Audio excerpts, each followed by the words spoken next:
জয় রাধারমন, হরে কৃষ্ণ। এখন আমি এই যে সব গুছিয়ে নিলাম, সংসারের সমস্ত কাজ কাম সারলাম।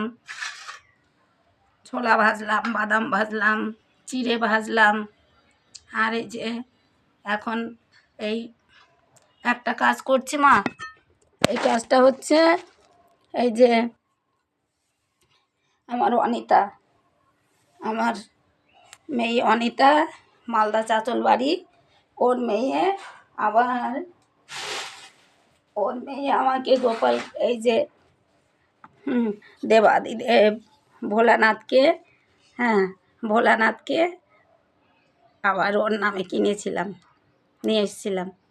জন্মস্থান মন্দিরের সামনে বড় বড় দোকান, ঠাকুরের দোকান, খুব সুন্দর সুন্দর ঠাকুর, মন কেড়ে নেবে। তো ওই ববিতার জন্যে এই ভোলাকে কিনেছিলাম। তো এই যে লালা আছে 4 জন, একজন শুধু আমার, আর সব এক একজন করে দান করেছে। আর এই যে এখন ঘি মাখাচ্ছি, এটা ববিতার ঠাকুর। ববিতা একটু কোনো একটা দোষ ছিল, কুষ্টি বিচার করে তারপর বললো ভোলানাথকে সেবা দিলে ভালো হয়ে যাবে। ভোলানাথকে নিয়ে আসলাম, ও আর ভোলানাথকে নিয়ে গেল না, এখন আমার কাছে রেখে গেল। আমি ভোলানাথকে অভিষেক দেব। আর এই যে ভোলানাথের সঙ্গে আবার নন্দীকে নিয়ে আসতে হয়, নন্দীকে নিয়ে এসেছি। নন্দীকেও ঘি মাখাই আমি। মাখিয়ে আমি এবার ঘি, মধু, অগুর, কর্পূর, দই, দুধ, যেদিন যেটা জোটে প্রতিদিনই অভিষেক দেই,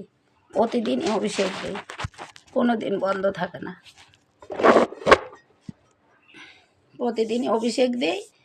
এখন এই যে তাম্রপাত্রে অভিষেক দিতে হয় ভোলাকে তাম্রপাত্রে অভিষেক দিতে হয়। এখন এই আপনারা দেখতে পাবেন না, তো আমি হাতে তুলে নিলাম, নিয়ে এবার জল দেব।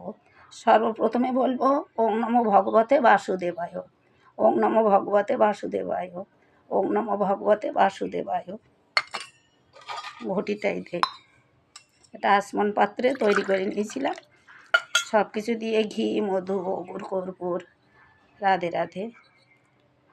তারপরে এইবার বলবো শ্রী বিষ্ণু শ্রী বিষ্ণু শ্রী বিষ্ণু। তারপরে বলবো ওং নমঃ শিবায়, ওং নমঃ শিবায়, ওং নমঃ শিবায়।